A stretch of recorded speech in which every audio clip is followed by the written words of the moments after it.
Depression seems like a losing battle. Like it's a war I'm gonna lose. I'm destined to lose. So I might as well make it happen sooner. Because delaying it is only making me feel worse. It's like I don't want to give up on myself anymore. Like I'm finally in my part of the depression where I want to start fighting it at a more aggressive approach, but at the same time I want to be killed, just so my problems can go away. Like, here's my thing. Yes, I do want to recover from depression, finally. After over 12 years of depression and suicide attempts and cutting my wrist and all the self-destructive stuff I used to do, I'm finally at the point at age 31 that I want to say I want to recover from depression so I can learn, so I can be more open-minded on how to live. I will admit to that, but I will also admit that I'm still in the in-between stage, so I see the benefits of living and dying. Now, me personally, I think me dying is a huge benefit. No more discrimination. No more loneliness. I haven't had a single friend. Well, you know what? I shouldn't say that anymore because there's people on my Facebook that I talk to regularly, and I consider them my legitimate friends. Like, I haven't seen them in person. Okay, fine, I do have friends. I do want in-person friends too, but the people I talk to on Facebook is equal to I consider equal to in-person friends. So never mind that I do have friends, but I still I just feel invisible. Like, no matter where I go, I will not be accepted. I will always feel unloved. I'm not meant to be loved. Like, I'm the worst sinner known to man. And I don't want to feel like that anymore. These thoughts that I'm an abomination, it started to sneak through my head, and for a while that faded. Because when I was around my mid-20s, I used to take that passage in the Bible to heart.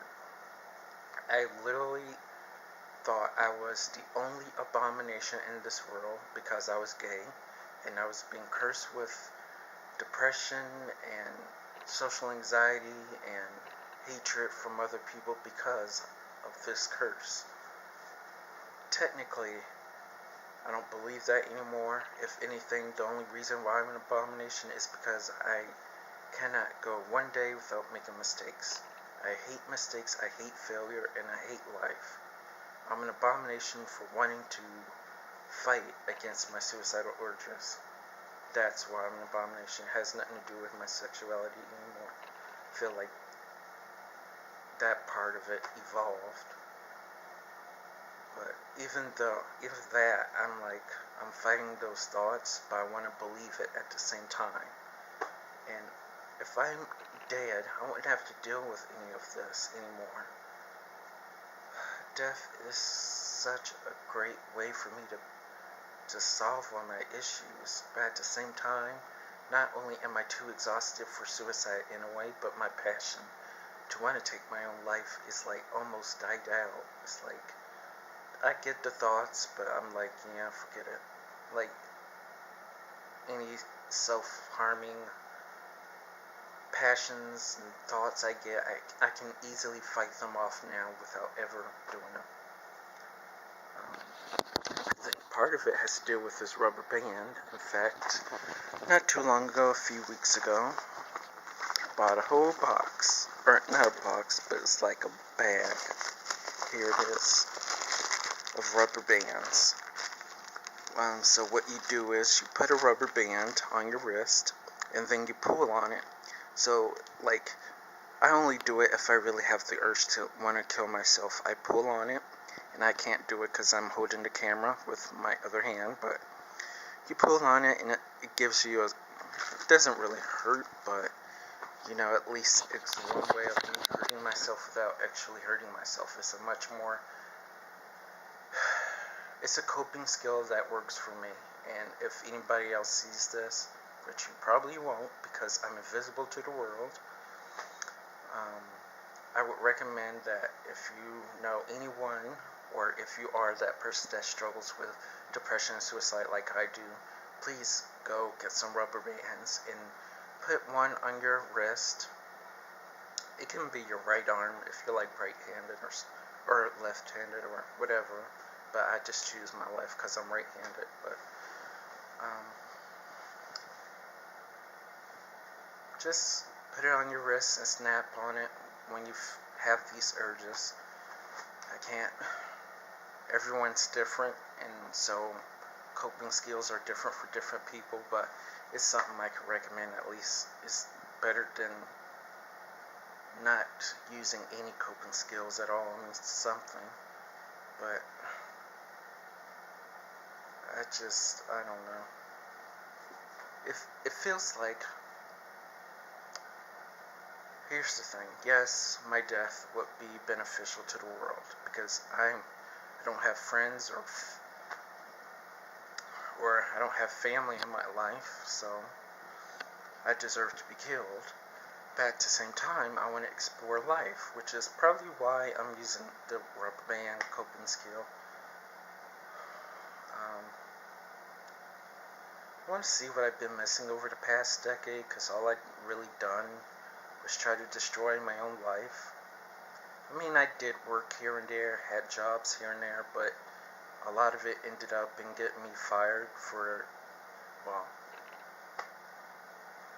depression was the legitimate reason, but no one knew about my mental health, and part of the time I didn't really know either. Like, I was depressed, but I didn't know there was such a thing as clinical depression. I wasn't aware of this until it was pretty much, I felt like it was too late, because by then I just cared about dying.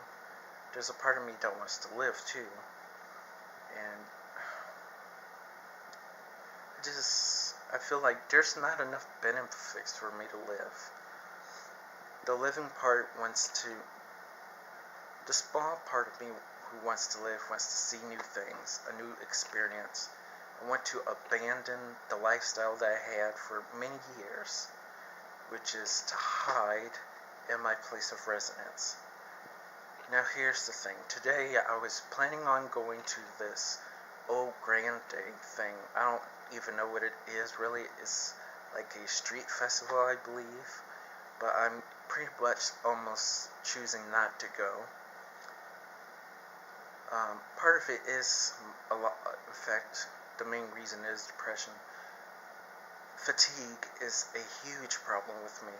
Like, I have most of the symptoms, like I can't sleep much, or I sleep too much after a couple of days of not sleeping. I can't concentrate on anything, which is part of the reason I don't read books anymore. In addition to the drive to want to read isn't there, because depression just makes you like, I just have no interest in nothing, or at least it makes you feel like that. I do read online blogs and stuff, but sometimes I don't either finish it or I just quit, because I can't concentrate. But aside from that, fatigue is a huge problem for me, because I get tired quickly.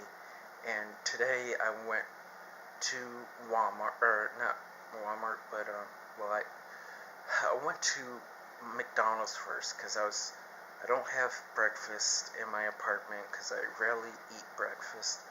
So I went to McDonald's to have some pancakes and sausage and hash browns and orange juice.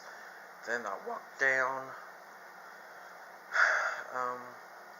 I did go to Walmart, but not until after McDonald's, to get a healthier choice of snacks.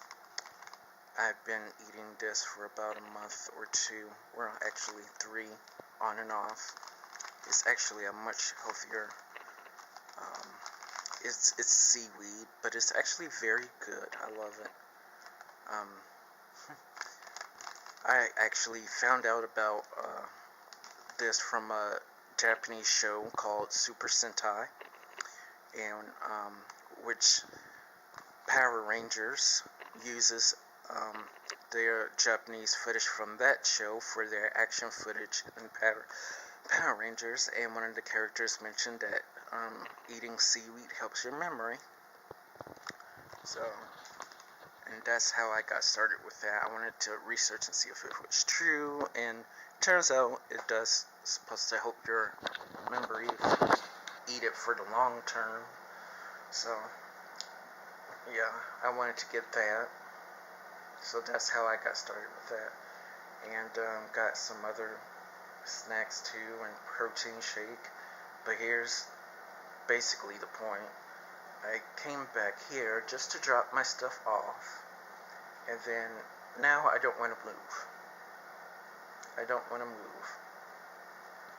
I'm tired. My body is exhausted. It's like I worked an 18-hour shift, although I'm not working at the moment. I don't want to go back to work until I get my depression resolved, because I've had depression while employed, and it always turned out badly. This time I want to get my depression out of the way, my social anxiety too, and then go back to work. I can work harder that way if I'm mentally able to handle it. Anyway, the point is I'm tired. I don't want to leave. I don't want to go outside. I just want to sit here and rest for the rest of the day. Because I walked. Like, I feel like two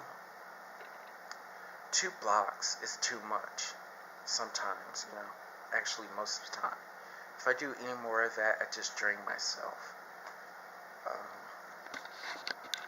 So here's what I'm thinking about doing, because I promised myself I would go out more just to tackle my social anxiety, because I'm finally at the point in my life where I'm aware that hiding in my apartment is not helping me, it's hurting me, especially in an apartment that gives me suicidal urges because of the bad conditions of the apartment, in addition to me trying to kill myself here like 5 years ago.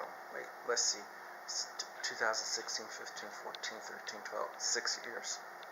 It was 6 years ago, and I'm still living here, and I feel like had I just left here to go to another apartment, I would be even more motivated, just because I can't deal with certain negative environments, and dwelling in my suicidal past is not helping me. I'm trying to do my best to ignore it until my lease expires, which isn't until January, by the way. It's only June. I swear, sometimes I don't think I'm going to survive, but whatever. The point is,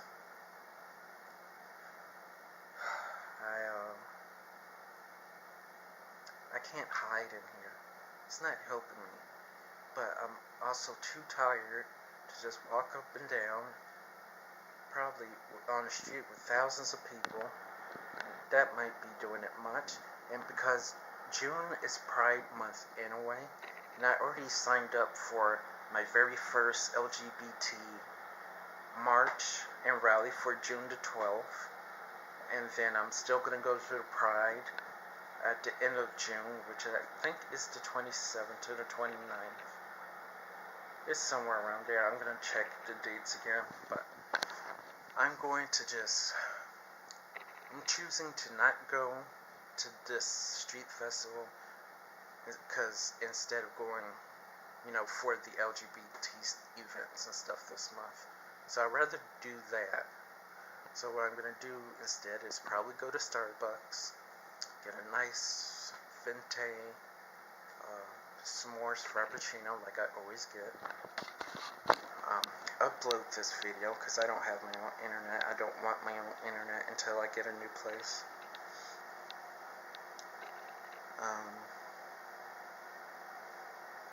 And then I'm going to walk around I'm going to go downtown St. Paul and walk down the Mississippi River. I would love to do that. There's actually a park that I've never been to that's in the area, and the Mississippi River is such a beautiful place. I would love to swim in it, but I want to just walk around it, and I feel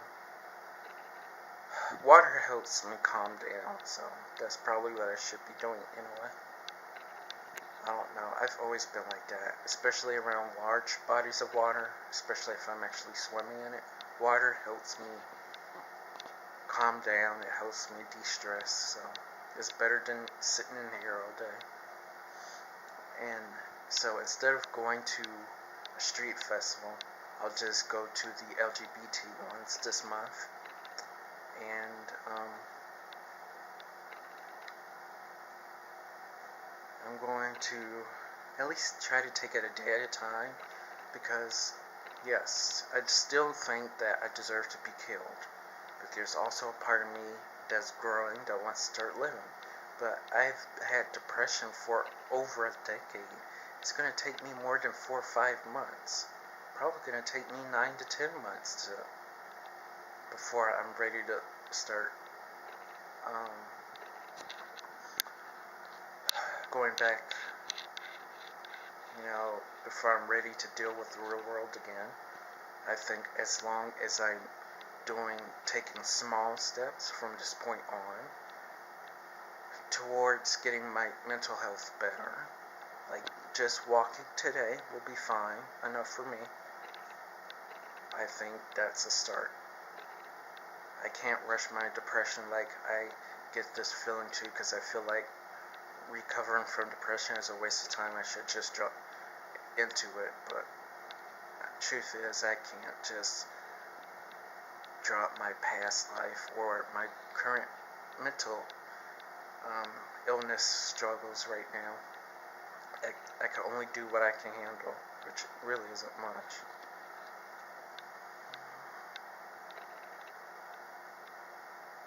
So I guess that's the plan, at least for now. I just feel like part of this is pointless because I don't know how to live, but at the same time I don't want to die anymore. I just feel like death is kind of like a necessity, just so I can make everybody else happier, because I believe that the world will be a better place if I was killed. I just feel stupid.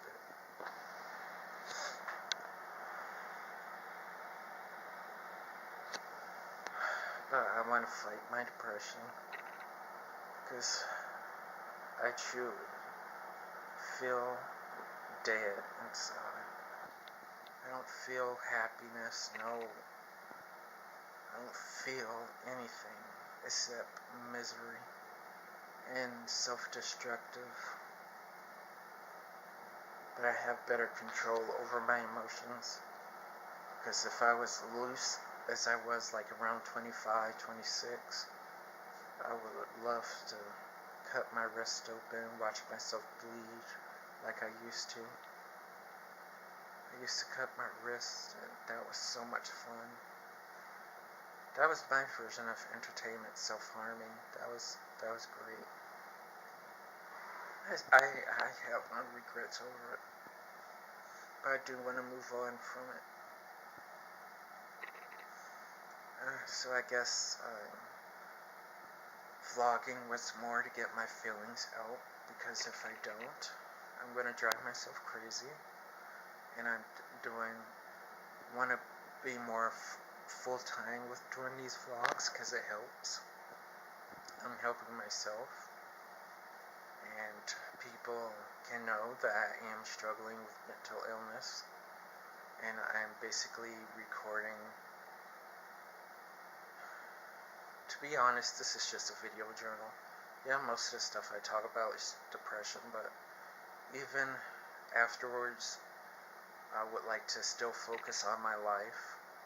If I survived depression, I would just simply retool the channel, I asked someone who struggled with suicide and is now finally moved on to a new phase in his life where he's learning how to live, enjoying life to the fullest, which won't happen anytime soon, but hopefully someday I'll get there.